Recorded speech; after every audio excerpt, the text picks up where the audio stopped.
para sembrarla. Nos ponemos en tus manos en el nombre de Jesús. Amén y amén. Gloria a Dios. Muy bien, mis amados hermanos. El mensaje de esta tarde le hemos puesto el ángel en la celda. Ese es el mensaje que vamos a estar viendo esta tarde, el ángel en la celda. Ya va a ver por qué. 1948, un pastor rumano, o sea, de Rumania, llamado Richard Gumbart, fue arrestado por el régimen comunista y lo arrojaron a una celda en aislamiento. Las cárceles tienen varios niveles de encierro y uno de los peores, si no es el peor de todos, es el nivel de aislamiento, donde los echan a una celda toda oscura, toda fea, no tienen contacto con nadie, no pueden ver la luz del sol, no saben ni qué hora es, todo está completamente oscuro. Y a este pastor lo echaron a la celda más fea en aislamiento. Allá tiraron a Richard Gumbart. Sus captores tenían un objetivo bastante claro: silenciar a este pastor, porque el régimen no podía escuchar el evangelio. El régimen prohibió las Biblias. De ahí se dio algo que en la historia de la iglesia cristiana lo conocemos como la cortina de hierro. La cortina de hierro fue ese régimen que separaba entre Occidente, el Occidente, vamos a llamarlo así, de los aliados, toda la potencia de Estados Unidos, Francia, Inglaterra, y los comunistas. Ellos prohibieron las Biblias y se dio esa frontera que los cristianos le llamaban la cortina de hierro. Pero hubo pastores que no se callaron, que no se silenciaron, y a él pues lo tiraron a la cárcel 14 años. 14 años estuvo en la cárcel, de los cuales 8 estuvo en aislamiento. 8 años estuvo en aislamiento. No tuvo acceso a escribir, no tuvo acceso a un papel, a pluma, a lápiz, no tuvo acceso a nada de eso. No tuvo congregación donde predicar, no tenía luz natural, estaba oscuro completamente. Y la gente de ahí le decía en forma de burla: tú nunca más vas a volver a predicar.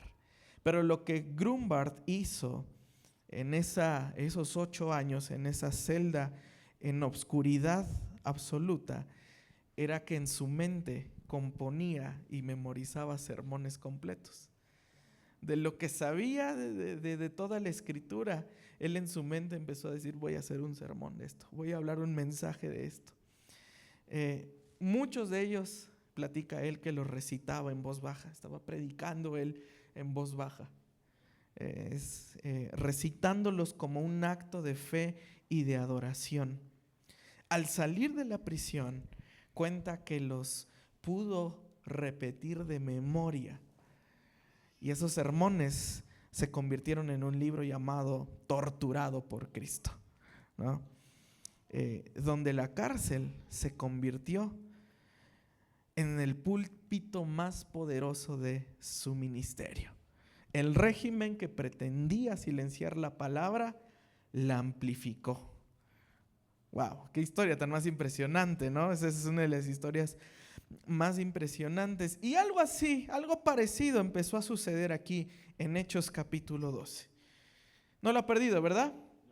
Dice: por aquel tiempo el rey Herodes echó mano a algunos de la iglesia para matarlos, y mató a espada a Jacobo, hermano de Juan, y viendo que había agradado a los judíos, fíjese qué pasó. Herodes empezó a recibir aplausos de los judíos. Estás matando cristianos, qué bueno que estás matando cristianos. Dice: procedió además a prender a Pedro. Eran entonces los días de los panes sin levadura, y habiéndole prendido, le puso en la cárcel, entregándole a 4 grupos de 4 soldados, cada uno para que le custodiasen, y se proponía sacarle al pueblo después de la Pascua. En pocas palabras, matarlo también después de la Pascua. Mire, mis hermanos, Este Herodes, hay varios Herodes en la Biblia y todos son, créame que muy diabólicos. El primer Herodes que aparece en los tiempos del nacimiento del Señor, ese quiso matar al Señor. Si se recuerda la persecución que hubo contra los niños varones. Ahora viene este Herodes, que es Herodes Agripa I, nieto de Herodes el Grande. O sea, ya era una dinastía de varios Herodes, ¿no? Yo sé que ahora Herodes le puede poner así a su perrito, pero antes ese nombre causaba miedo entre las personas, entre la iglesia, ¿no? Y algo que sucedió aquí, mis hermanos, es que empezó a tener el favor del pueblo judío para matar cristianos y perseguir cristianos. Y dígame, no lo quiero asustar, pero esa también es una señal del último tiempo, donde la iglesia va a ser perseguida y los que no son pueblo de Dios van a empezar a aplaudir eso. Los que no son pueblo de Dios van a empezar a decir: qué bueno que están persiguiendo a la iglesia, bola de religiosos, bola de locos, qué bueno que persiguen a la iglesia, siempre estuvieron en contra de los ideales nuevos, de la nueva era del mundo, qué bueno que persiguen cristianos. Y en ese momento, la mayor parte del cuerpo de la iglesia también eran judíos. Judíos alegrándose porque persiguen judíos.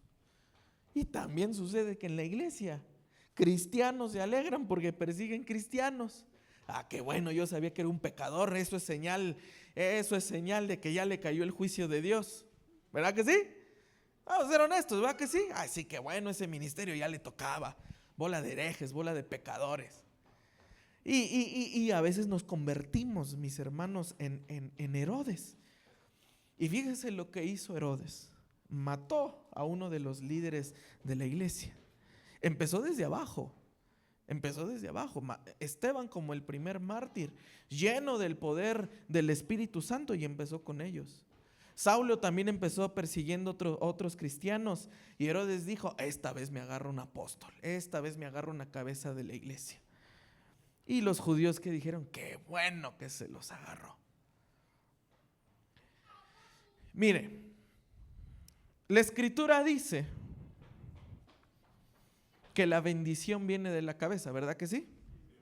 ¿Dice amén a eso? Sí, estamos acá. Ok. En ese sentido, si la bendición viene de la cabeza, ¿qué pasa cuando no hay cabeza? No hay bendición. No hay bendición.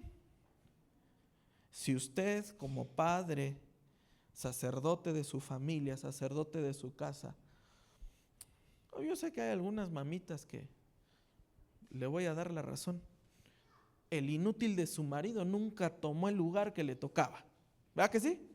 ¿Sí? Hay algunas mamás que tienen razón en esto. ¿Estamos de acuerdo con esto? ¿Sí? ¿Verdad que sí? Amén, dicen unas. Bueno, hay algunas mamás que dicen: bueno, ese ni pa' monaguillo le hacía, menos pa' sacerdote, va a decir. Yo tuve que tomar el lugar. Y la bendición fluyó por medio de usted, porque usted tomó ese lugar. Y sus hijos la buscaban, sus hijos lo buscaban como padre. Pero ¿qué pasa si usted como padre mostraba debilidad a sus hijos? ¿Qué provocaba en sus hijos? Preocupación. Entonces, ¿qué va a pasar? Si papá está llorando, si mamá está preocupada, entonces, ¿qué me va a pasar a mí? Porque el diablo lo que quiere hacer es tumbar cabezas.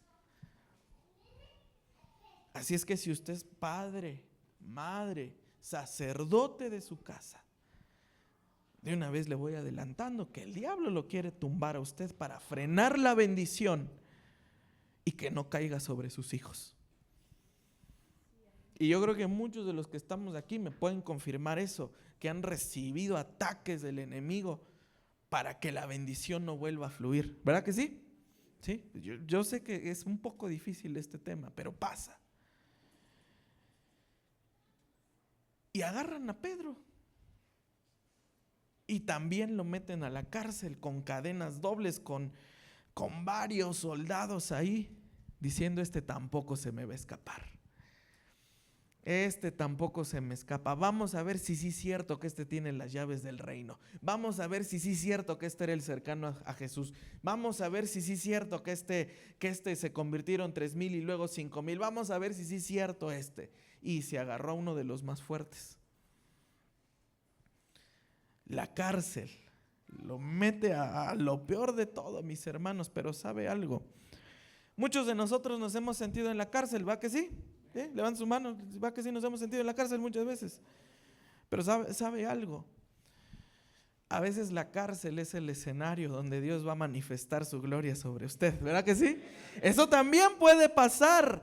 Mientras Herodes construye la prisión perfecta, mientras Herodes pone tanto vigilante ahí, sin saberlo construyó el escenario perfecto para que Dios mostrara que ningún poder humano puede detener el propósito de Dios para nuestras vidas, mis hermanos, ¿no? ¿Me está entendiendo aquí? De que vamos a la cárcel, vamos a la cárcel. No se preocupe de eso. De que nos meten al desierto, nos meten al desierto. De que nos meten a la prueba, nos van a meter a la prueba. Pero el Señor también va a usar su gloria y su propósito para sacarnos de ahí. Usted lo va a ver, mis hermanos, porque ¿sabe algo? Cuando Herodes construye la prisión perfecta, Dios está diseñando también la liberación perfecta para su vida. Mientras el diablo diseña el plan para destruirlo, Dios ya sabe cómo lo va a librar de ahí, mis hermanos. Dice amén a eso. Y fíjense qué sucedió. Dice, así que Pedro estaba custodiado en la cárcel, pero la iglesia, ¿qué estaba haciendo la iglesia? ¿Qué estaba haciendo otra vez? Estaba orando la iglesia. La iglesia, dice la escritura, estaba orando. Este versículo es de los más centrales, de los más importantes, mis hermanos. Es del griego, perdónenme, mi griego proseuke de eknos, que significa oración continua, intensa, sostenida. Eso es orar sin cesar, continuo, intenso, sostenido, mis hermanos. Es una palabra que se utilizaban también los griegos para ejercicio, para levantar pesas. Ekne. Orar sin cesar es ekne. Orar utilizaba eso de cargar las pesas, ¿verdad? Yo sé que aquí hay varios gym boy que les gusta ese rollo, ¿verdad? Yo soy bueno levantando tacos, ustedes es bueno ahí levantando pesas, ¿verdad? Pero hay varios gym boy acá. Bueno, eso es ekne. Orar como si te estuvieras ejercitando. Orar para resistir, orar para agarrar resistencia, para agarrar músculo. Eso es lo que está diciendo, mis hermanos. Y esto define la eclesiología de Hechos. Oiga, que se enfermó el pastor, qué bueno, ya le tocaba. Que se enfermó el líder, gloria a Dios, ahora sí me van a poner a mí. Pero ¿sabe qué es lo que está pasando aquí? La iglesia dijo no, porque si la cabeza cae, nos podemos caer todos. Es tiempo de orar, es tiempo de ser intensos en oración, es tiempo de amarrarse y decirle, Señor, me agarro de la oración. Es una comunidad que sabe orar unánimes, sufrir juntos y también celebrar juntos, ¿cómo no? Pero eso define la iglesia, mis hermanos. Que el dolor de tu hermano también lo hagas tu dolor. Que el problema de tu hermano también lo hagas parte de tu problema. A lo mejor no podemos resolverlo, pero sí podemos decir, brother, estoy orando por ti. Y si podemos ayudarle, brother, te ayudo en algo también. Oiga, fíjese que me compré un carro. De seguro anda haciendo tranzas ahí el vato. Alégrese por eso también, hermano. Alégrese por eso también. Que pude entrar a la universidad que quería. Gloria a Dios por eso. La iglesia celebra junta también. Nos gozamos juntos, mis hermanos. Pero también la iglesia sabe unirse cuando un miembro está en cadenas. Y toda la iglesia está en la sala de oración, mis hermanos. Sin cesar, orar sin cesar no significa sin parar físicamente. O sea, no es estar todo un día entero así orando, ¿no? Y no va a tomar ni agua, ¿no? A lo mejor está en ayuno, pero al menos agua, ¿no? Orar sin cesar, escuche esto, para cuando usted ore sin cesar, sin rendirse, sin perder esperanza y sin concluir. ¿Me está entendiendo? Orar sin cesar es no perder esperanza. Orar sin cesar es decir, Señor, o me canso yo o te cansas tú. Y probablemente yo te voy a cansar porque esta vez vengo a pedirte como niño, ¿verdad? Como cuando dice, mamá, quiero paleta, quiero helado, quiero dulces, quiero esto. ¿Y qué hacía usted como papá? Sí le daba, ¿a poco no? Sí le daba, si tenía, sí le daba. Sí lo consentía. Dios mío, ya que se calle. Tiene que aprender a orar así. Tiene que aprender a pedir así, mis hermanos. Porque cuando el diablo se levantó, el arma más importante no eran los gritos de diablo, te reprendo, y que se subían a montes a orar. Era la oración en conjunto. Era la oración en conjunto.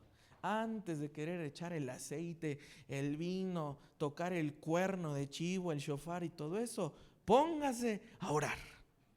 ¿Me está entendiendo? Dice amén. Póngase a orar. Hermano, mi hijo se fue de la casa. Póngase a orar por su hijo. Mi matrimonio se está yendo a la quiebra. Póngase a orar por su matrimonio, aunque ya no sienta que no lo ame o no la ama. Póngase a orar por su matrimonio. Póngase a orar por sus hijos. Hermano, me acaban de diagnosticar una enfermedad de aquellas. Póngase a orar por su sanidad. Y le voy a decir otro tip. No pase desiertos usted solo. Otra vez, no pase desiertos usted solo. Porque muchas personas, ¿saben qué pasa? Cuando sucede una desgracia de esas, se aíslan.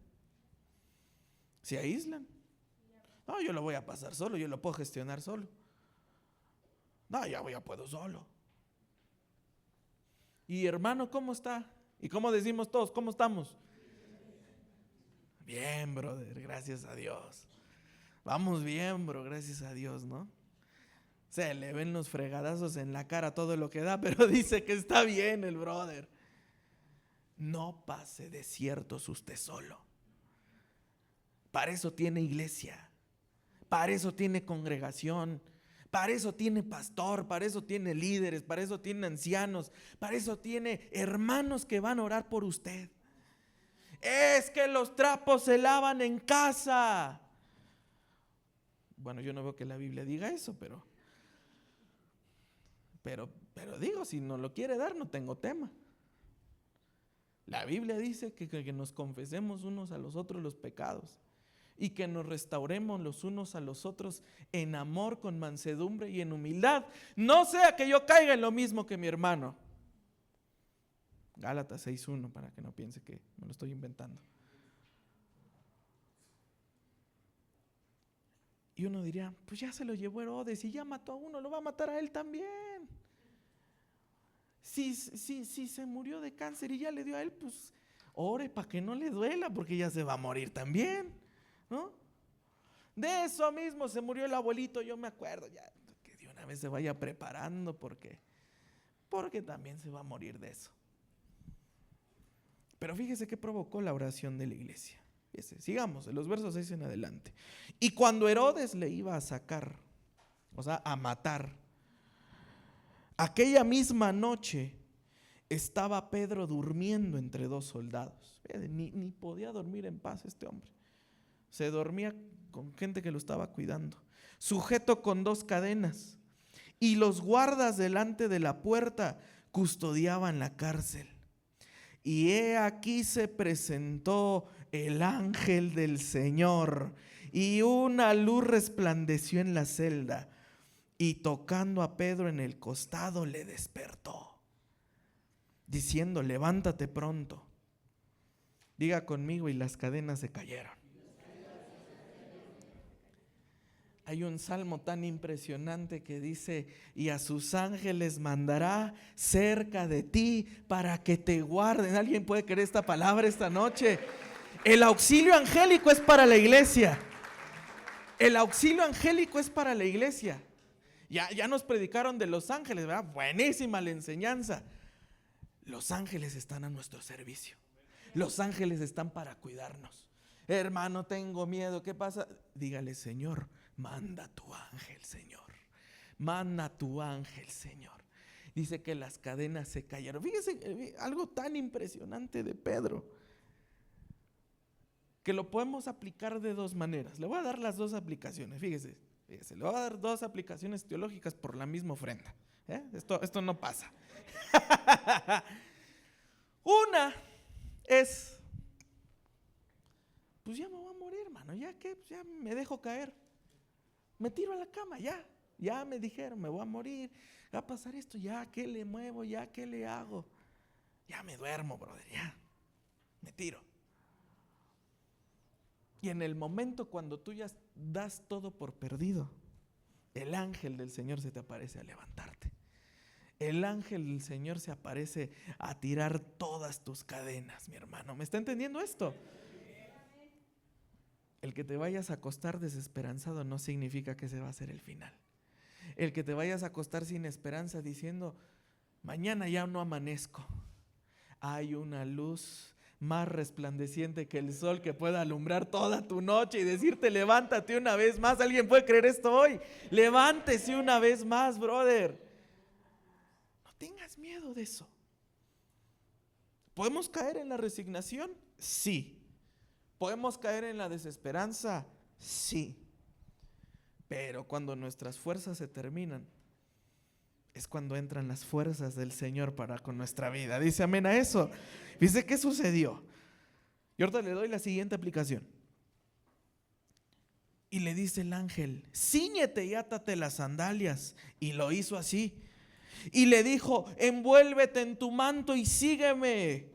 Y saliendo le seguía. Y fíjese Pedro, pero no sabía que era verdad lo que hacía el ángel, sino que pensaba, ¿qué pensaba Pedro? Es una visión. Ay, Señor, gracias, me estás hablando. Pues sí, Señor, aunque sea en visión, consuélame. Y fíjese todo lo que sucede. Habiendo pasado la primera y la segunda guardia, llegaron a la puerta de hierro que daba a la ciudad, la cual se abrió por sí sola. Y salidos pasaron una calle, y luego el ángel se apartó de él. Entonces Pedro, volviendo en sí, dijo, ahora entiendo verdaderamente que el Señor ha enviado a su ángel y me ha librado de la mano de Herodes y de todo el pueblo de los judíos que esperaba. Hay dos maneras de dormir en medio de un problema de esos. La primera ya se la dije. Ya, vámonos. Ya ni modo. Me acuesto a dormir y que pase lo que tenga que pasar. Pero hay otra segunda manera de dormir en medio de estas cosas. Mira, hasta dormir le estoy enseñando. Mire, mis hermanos, a Pedro le dijeron, te matamos mañana. Mañana te matamos, Pedro.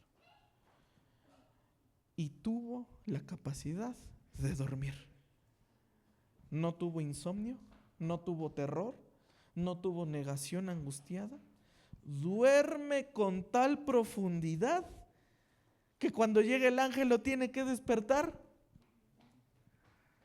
No se dio cuenta que la luz resplandeció, no se dio cuenta que el ángel había entrado. El Pedro estaba, pero como cuando ronca su marido en las noches. Pase lo que tenga que pasar. Diga conmigo, eso es paz. Dígalo otra vez, eso es paz. ¿No le gustaría dormir así en la tormenta? ¿No? Sí, hermano, yo duermo en paz cuando no está mi marido acá al lado. Bendito sea Dios, tengo una paz. No estamos hablando de esa paz. Pedro llegó a un punto donde la vida y la muerte ya no gobernaban su alma. Ya no le tenía miedo a la muerte. Spurgeon dijo, el hombre que puede dormir en la víspera de su muerte es el hombre que ha resuelto el problema de la vida. Qué impresionante esto es Spurgeon. El hombre que puede dormir en la víspera de su muerte es el hombre que ha resuelto el problema de la vida. Wow. ¿No quisiera dormir así usted? No sé dónde están mis hijos, Señor, pero esta noche los pongo en tus manos. Me voy a dormir en paz. No sé qué va a pasar con mi trabajo, Señor, mañana, pero mañana tiene su afán, Señor. A dormir. No sé qué va a pasar, Señor, con mi salud, pero la pongo en tus manos, Señor. Me voy a dormir tranquilo. Y esa paz el Señor se la puede dar a usted. Hermano, ¿cómo se obtiene esa paz? Diga conmigo, orando. Orando se obtiene esa paz, orándole al Señor. Entréguele sus cargas, entréguele sus angustias, mis hermanos. Y el Señor va a enviar a su ángel, mi hermano. Y mire la secuencia que hace. Primero hubo luz, luego hubo dirección y luego movimiento. Así actúa Dios, mis hermanos. Lo va a iluminar antes de instruirlo, e instruirlo antes de moverlo, y luego lo mueve. ¿Queremos que Dios nos sane? Dice amén a eso. ¿Sí? Ok. ¿Qué va a hacer con su sanidad? Le voy a atorar como antes, brother. Pues sí, si Dios me da una nueva vesícula, lo primero que me voy es a los tacos, bro. ¿No? Dios, dame un nuevo riñón, Señor, por favor, dame. Y Dios se lo da. Y le empaca el refresco a la coca. Dios lo tiene que iluminar y lo tiene que instruir antes de moverlo. Si quiere sanidad, Dios le va a enseñar qué hacer con su sanidad. Si quiere liberación de su alma, Dios le va a enseñar qué hacer con esa libertad. Si quiere restauración de su matrimonio, Dios le va a enseñar cómo trabajar con su matrimonio. ¿Me estoy dando a entender con esto? ¿Sí? Dios nos tiene que dar instrucciones, mis hermanos, al respecto de esto. Las cadenas no se abren solas, mis hermanos, y ya soy libre, al fin, gloria a Dios que me liberó, y de regreso al mundo. Hermano, yo conozco gente que Dios lo ha sanado, pero de enfermedades buenas, de esas que uno dice, de esta no la va a librar, de esta no la libra. ¿Y sabe algo? Dios lo sana. ¿Y sabe qué ha hecho esa gente? Lamentablemente regresarse al mundo. Lamentablemente usar su sanidad para decir, ya sabía que yo salía de esta. Ya sabía que de esta yo también la libraba. Al fin y al cabo, hierba mala nunca muere. Mis hermanos, necesitamos la luz del Señor, la instrucción del Señor, para que entonces podamos aprender a caminar en la libertad de Cristo. Dice amén a eso. Y fíjese qué sucedió. Los guardias ni en cuenta, y el ángel estaba ahí. Se caen las dos cadenas, pasan la primera guardia, pasan la segunda guardia, y cuando llegan a la puerta de hierro, dice que esta se abrió por sí sola. Ni el ángel la tuvo que empujar, ni Pedro la tuvo que empujar, ni la llave la tuvieron que sacar. Esta frase por sí sola es una palabra griega que se pronuncia automate. Ya vio de dónde viene. En automático se abrió la puerta. Dios lo puede librar también en automático si Dios quisiera. ¿Le entiende esto? Dios sí puede. El primer automático que hace milagros es el Señor. Pero la pregunta es, mis hermanos, ¿tenemos la suficiente paz para decir, Señor, hágase tu voluntad, como en el cielo, aquí también en la tierra? O decirle, Señor, manda a tu ángel. Si es necesario, Señor, manda a tu ángel, Señor. Y lo más impresionante, Pedro estaba diciendo, esto es una visión. Ya así como Esteban, ya estoy viendo al Señor ahí en las nubes que me está recibiendo. Gloria a Dios, Señor. No voy a sufrir dolor en mi muerte, Señor. Pero el ángel estaba diciendo, Pedro, hay mucho trabajo todavía. hay mucho trabajo todavía, Pedro. Mi hermano, déjeme decirle que esa enfermedad es para que la gloria de Dios se manifieste sobre su vida. Dice amén a eso. Y todavía hay mucho trabajo que hacer. Todavía hay mucho trabajo que hacer. No se va a quedar así. Todavía hay mucho trabajo que hacer. Por eso Pedro dijo, ahora entiendo verdaderamente. Ahora entiendo verdaderamente. Eso es vivir por fe. ¿Dice amén? Eso es vivir por fe. Mire, sigamos. Fíjese. Y habiendo considerado esto, llegó a la casa de María, la madre de Juan, que tenía por sobrenombre Marcos, donde muchos estaban reunidos. ¿Qué estaba haciendo la iglesia? Orando nuevamente, estaban orando. Cuando Pedro llamó a la puerta del patio, salió a escuchar una muchacha llamada Rode, la cual cuando reconoció la voz de Pedro, de gozo no abrió la puerta. Es una imagen muy chistosa de la escritura. Están orando porque llega Pedro y no le abren, ¿no? Hágame favor. Dice, de gozo no abrió la puerta, sino que corriendo adentro dio la nueva de que Pedro estaba a la puerta. Y ellos, ¿qué le dijeron? ¿Qué le dijo la iglesia? Estás loca. Pero ella aseguraba, no, es que sí es. Entonces ellos decían, ¿qué decían? Es su ángel. Ahorita explicamos eso, aguánteme, ahorita explicamos eso. Mas Pedro persistía en llamar, y cuando abrieron y le vieron, se quedaron atónitos. Pero él haciéndole señas con la mano para que se callasen, o sea, bájale al ruido, mano, es que nos están persiguiendo, relax, bro. Les contó cómo el Señor le había sacado de la cárcel y dijo, haced saber esto a Jacobo y a los hermanos. Y salió y se fue a otro lugar. Mire, mis hermanos, esto es una imagen bien impresionante. Orar, sí, amén, decimos eso, ¿verdad que sí? Pero muchos oran no esperando respuesta. Y es lo que le pasó a la gente que estaba aquí. No, es una ironía magnífica, mis hermanos. O sea, la iglesia estaba orando con suficiente fe para que Dios respondiera. ¿Dice amén? Había fe. Pero no tenía suficiente expectativa para reconocer la respuesta cuando tocara la puerta. Qué loco eso, ¿no? Sí, me pongo a orar sin cansarme, me pongo a orar sin cesar.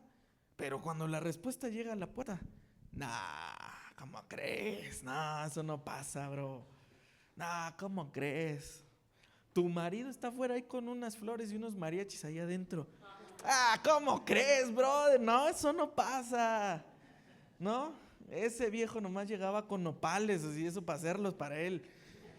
No, está ahí con unas flores. ¿Cómo? Serán las de cempasúchil para enterrarme, dirá la señora, ¿no? Ahora sí ya.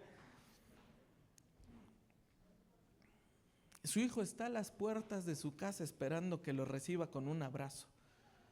Ese loco nunca me amó. Ese loco nunca quería nada conmigo. Siempre tuvo problemas conmigo. ¿Cómo crees que va a ser mi hijo? Y Dios le responde. Y ahora, escuche esto. Dios le da la bendición, pero ahora usted no quiere recibirla, ¿no se la cree? Y hay gente así. Dios le da la bendición. No, ¿cómo crees? No. Porque no tienen expectativa. ¿Oran? Claro que sí. ¿Le piden a Dios? Claro que sí. ¿Tienen disciplina de oración? Claro que sí. Pero una vez Dios les responde, estás loco, estás loca. ¿Qué cosa, no? ¿Tiene fe de que Dios le puede responder? Amén, dice amén eso. Ahora tiene la expectativa y está listo para recibir la bendición, porque esa es la otra pregunta. Una cosa es creer que Dios lo puede hacer y otra cosa es estar listo para recibir la respuesta de Dios para mi vida. ¿Me está entendiendo? Como iglesia necesita esas dos cosas. No nada más se mueve en fe, muévase con la expectativa de que Dios le va a responder, mis hermanos. ¿Estamos entendiendo aquí?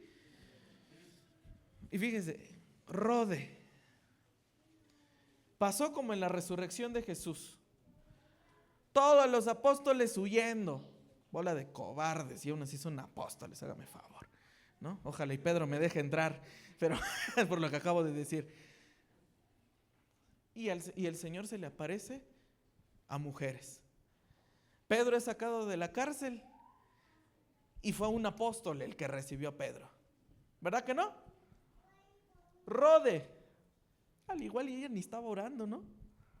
A veces, ¿quién está hablando? ¿Quién está tocando? Y dice, es Pedro. Es la primera que reconoce la voz de Pedro, mis hermanos. Mire, en el reino de Dios, los que primero reconocen la gracia de Dios no siempre son los que tienen una mayor posición. Otra vez, los que primero reconocen la gracia de Dios no siempre son los que tienen una mayor posición en la iglesia. Era una jovencita que ahí a lo mejor sus papás la llevaron ahí a orar y ella ni quería ir. Y se le aparece. Ella es la primera que ve el milagro. Ahora imagínense cómo a lo mejor era Rode, que cuando dice Pedro está ahí afuera, ¿cómo le dijeron? ¿Estás loca? Tú ni oras, ni vienes a la iglesia, tú ni sirves en ningún lado, ni aportas nada. Eres una rebelde. ¿Cómo tú es que eres la primera que va a ver el milagro? ¿Me está entendiendo? Era una doble bendición para que ella viera la gloria de Dios y transformara su vida. Y también para que Dios tratara con la incredulidad de la iglesia que decía que tenía fe. ¿Me estoy dando a entender con esto, mis hermanos? Sí, me estoy dando a entender. Fíjese, el ángel lo pasa la primera guardia, la segunda guardia, la puerta de hierro se abre en automático y la puerta de su casa no. No le abren en la puerta de su casa, la más fácil que se tenía que abrir. Dios ya lo sacó de la enfermedad. Dios ya está restaurando el matrimonio. Dios ya está cambiando el diagnóstico. Y el que tiene que recibirlo, el que ya nada más recibe la palabra eres tú y no lo crees. ¿Me doy a entender? Así sucede, mis hermanos. Se equivocó de diagnóstico. Me cambiaron al hijo. Se parece, pero este no es. No. Ese señor no es mi marido. No.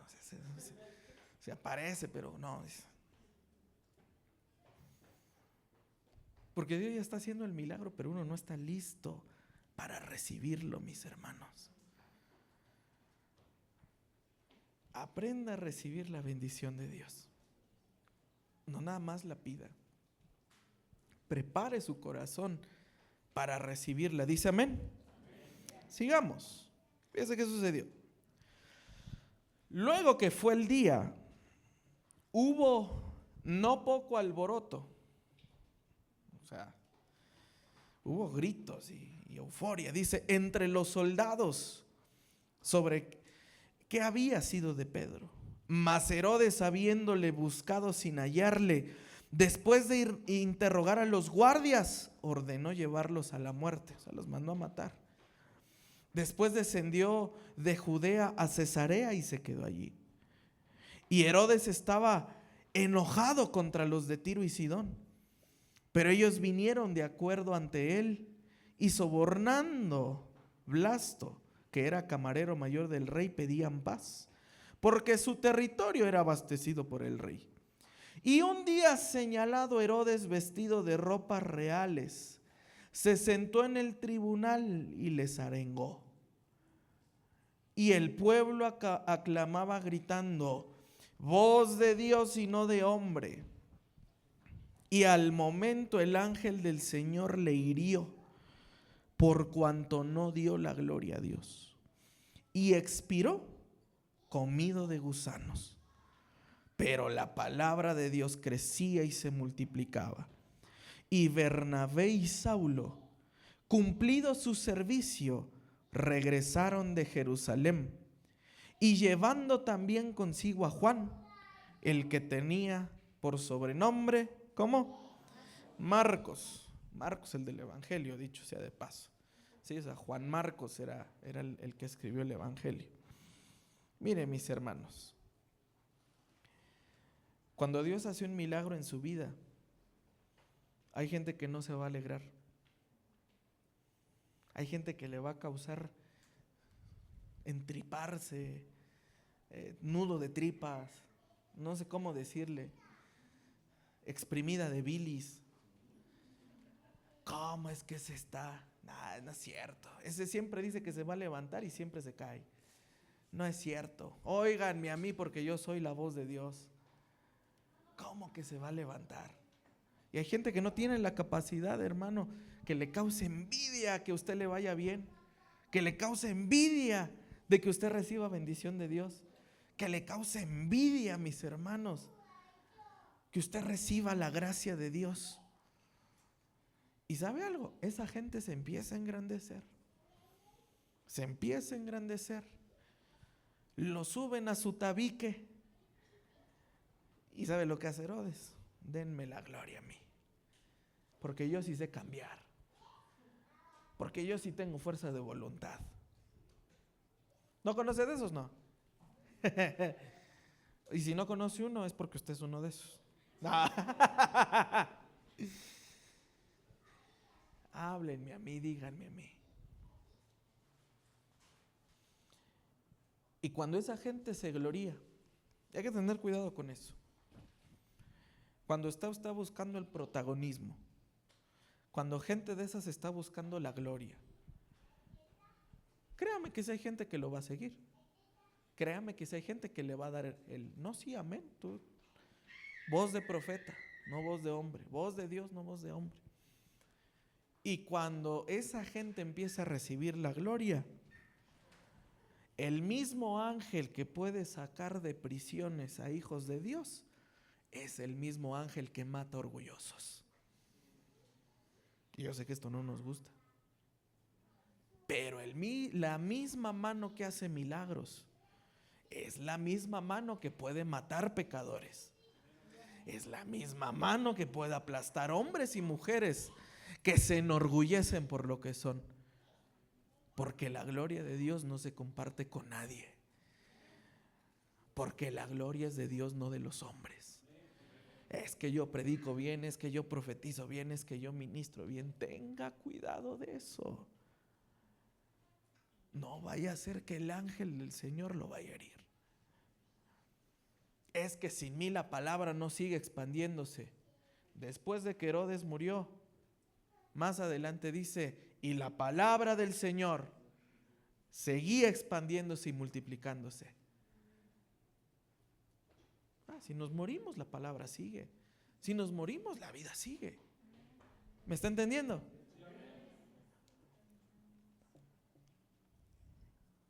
Qué contraste, ¿verdad? El reino del hombre tiene fecha de caducidad, el reino de Dios no la tiene, mis hermanos. Y regresan dos personajes que habían estado así como en stand-by: Bernabé y Saulo. El capítulo cierra con esta nota discreta, ¿no? Bernabé y Saulo regresan a Jerusalén llevando a Juan Marcos. Tres personajes, mis hermanos: Bernabé, Saulo y Marcos. No vamos a decirle Marcos, porque Juan Marcos a lo mejor nos vamos a confundir con el apóstol Juan. Vamos a llamarle Marcos, ¿no? Mientras Herodes estaba muriendo, robándose la gloria de Dios, Dios estaba preparando tres personas que iban a ser portadores de la gloria de Dios. ¿Qué quiere ser usted? ¿Quiere que la gloria se la den o quiere ser portador de la gloria de Dios? Que el Señor haga de nosotros portadores de su gloria. Que el Señor haga de nosotros vasos que los llene de su honra, mis hermanos. ¿Me está entendiendo? Hermano, Dios puede abrir las celdas una vez más. Dios puede abrir la celda de su enfermedad. Dios puede abrir la celda de su depresión. Dios puede abrir la celda de su ansiedad. Dios puede abrir la celda de su amargura. Dios puede abrir, iba a decir la celda de su matrimonio, pero no, usted no está, usted firmó voluntariamente, vamos, la celda de los problemas en el matrimonio, ¿no? El matrimonio no es una celda, ¿no? Depende de quién le diga, pero Dios puede arreglar el matrimonio. Dios puede abrir la celda de la adicción donde están nuestros hijos. Dice amén a eso, papá. Hermano, ¿qué tengo que hacer? Ore con fe y prepare su corazón con expectativa, porque la bendición sí llega. No nada más es orar porque me digan que tengo que orar. Voy a orar porque lo voy a recibir. ¿Me entiende? Voy a orar porque la bendición me va a llegar a mi vida. Dice amén a eso. Hermanos, a sus ángeles mandará cerca de ti para que te guarden, dice la Escritura. El ángel del Señor acampa alrededor de los que le temen y los defiende, dice la Escritura. Recibe eso. Los ángeles están a favor de la iglesia, mis hermanos. Dios lo puede hacer una vez más. Duerme en paz, porque un día de estos el ángel va a aparecer en la celda. Despiértese, despiértese, dice amén. Póngase de pie.